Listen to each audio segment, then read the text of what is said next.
как се е променил квартал Иван Вазов през годините, ще се опитам да разбера с една разходка, която сега ще направим заедно. Разходката ще бъде по улиците, по които съм минавала преди много години. Ще отидем до къщата, където някога живееха баба ми и дядо ми, където следователно и аз съм живяла като малка. Ще видим на тази улица какви са промените. Не съм ходила там от много години. Спомням си едно, вече сигурно е друго. Тук е спирката на трамвая. Спира трамвай номер 1 и трамвай номер 6 също.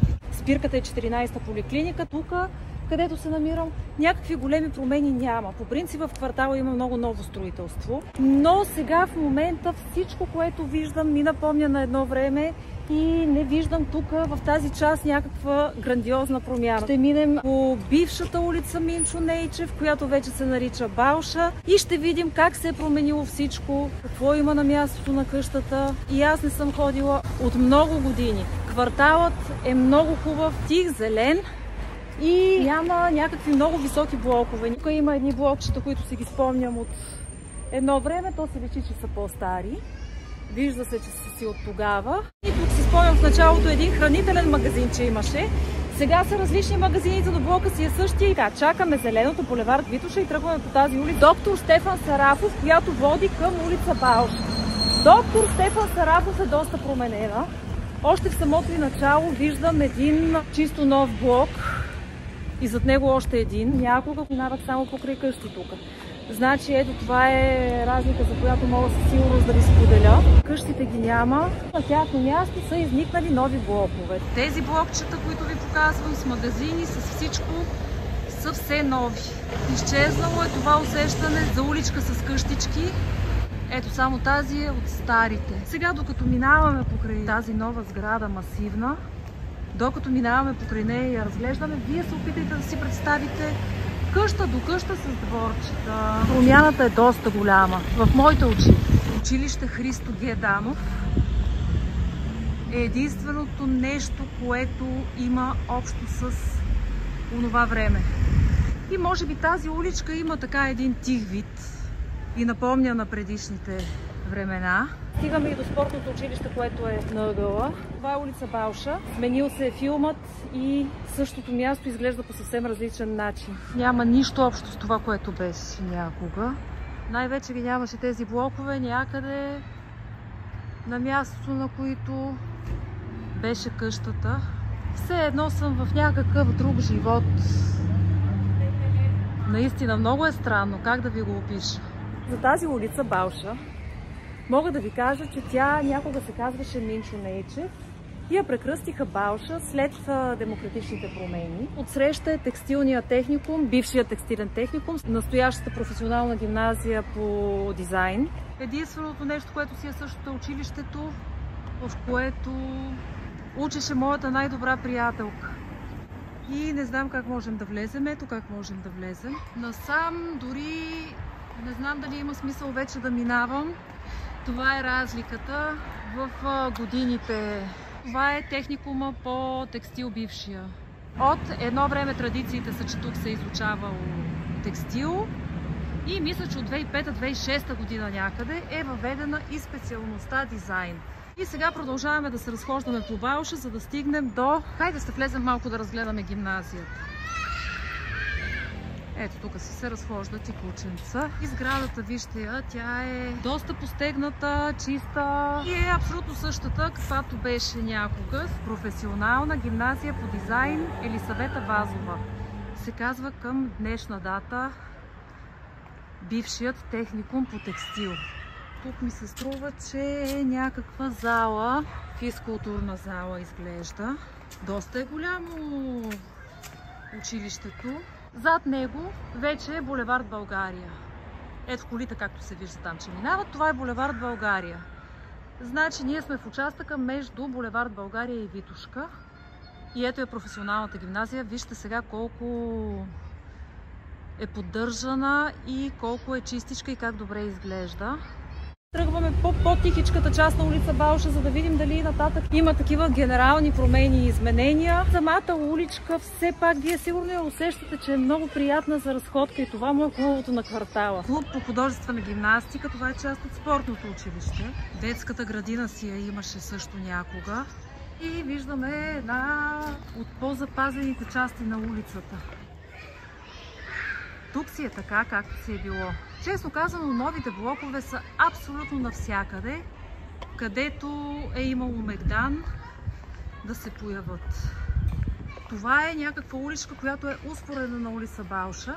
И ето за тези така леко по-изоставени нюанси ви говоря, но е много приятно за разходка. Много е тихо. Отклонихме се малко от улица Балша. Ето още едно новичко. Това е улица Ярослав Вешин, която е успоредна на Балша. Ние на Балша ще се върнем. Аз се отклоних, за да видим навсякъде ли е така драстично различно. И за щастие не е навсякъде. Ето тук могат да се върнат спомените от преди. Иначе по тази улица аз и преди много не съм се разхождала. Сградите са от миналото. Това мога да разпозная, без да съм идвала и да си спомням нещо, кой знае колко много. Сам става все по-тихо и все по-приятно. Поглеждаме пак да попием от спокойствието на тази улица и се връщаме на Балша, която е с същото спокойствие и тишина. Няма голяма разлика.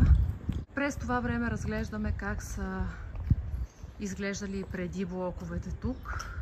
И по улицата, и около блоковете. И навсякъде цари тишина. Лятната горещина започва всеки момент. Аз се опитвам да изпреваря. Тук за щастие е много сенчесто. Това е от тази улица. Вижте как тук има между блоковете алейки, мини градинки, цветя. Много е хубаво. Тази бялата сграда не си спомням каква беше. Ето тази. Но беше нещо. И не само беше, тя и сега е нещо. То си личи по начина, по който е оградена. Ще се опитам да разбера, като стигнем на Балша. Те са много приятни тези алеи, защото всичко е зелено. Всичко. Разхождаш си се в градина. В зелена градина. Тук има пътечка с плочки. От улицата да се мина от едната на другата напряко. Отсам има пътечка. И насам се излиза вече на Балша. И аз вървя от тук, за да разберем тази сграда каква е, ако можем. Това е дом за пълнолетни лица с сетивни нарушения. И тук има знамена. Продължаваме към стадиона. Много голям стадион си е това. И надолу Балша прилича все повече и повече на себе си. Изводът е, че няма промени там, където не могат да бъдат бутнати просто блоковете. Минаваме покрай игрището тук. Ето врати за футбол, но това е игрище. И на мен спомените ми не са най-бистрите и най-прекрасните. Обаче това игрище аз го помня като стадион. Стигнахме до спортен комплекс Раковски. Ето там има централен, голям, хубав вход, ясен. Вътре виждаме деца, провеждат се тренировки, активен спортен комплекс. И само ще надникнем. Навътре има още съоръжения, още места в спортния комплекс, който е на улица Балша. И аз го помня от малка. Пак поглеждаме към стария Иван Вазов, защото след малко се запътваме към новия. Тук насам тези площи са вече леко запустяли зад тази ограда. И аз не мога да твърдя какво точно има, но мирише на гора. Може и да е част от стадиона, защото е оградено. Но зад оградата има страшно много растителност. Малко боклуци там се забелязват. Изхвърлени неща. И все едно има тук една оградена гора, парк, нещо такова. Сигурно не е това, но така изглежда. Ето сега още малко. И се обръщам.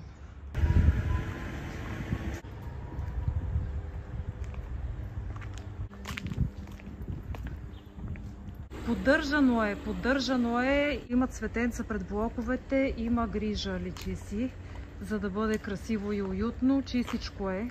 Тук има и смокиня дори, пред блока никне смокиня, има си оградка тази градина. Смокинята вече е дала плодове, които ще станат хубави, то си личи.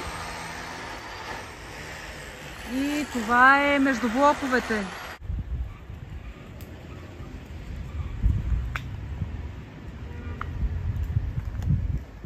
Някой се грижи за животните тук.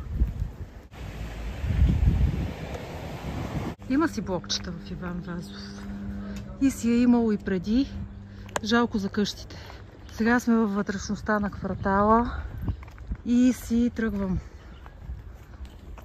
Сега тук виждаме една нова сграда, която е като мозайка отвън. Стигнахме до трамвайните линии.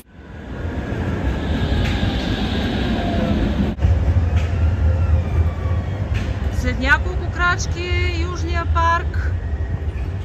Паметник на Иван Вазов виждаме, поддържана градина. Минаваме да разгледаме набързо. Се вижда фонтан на Южния парк. От тук виждам доста магазини. Видим паметника. Градинката, движението е много по-сериозно в тази посока. Нови сгради пак. До тях стари. И така тук на това ъгълче си казваме довиждане.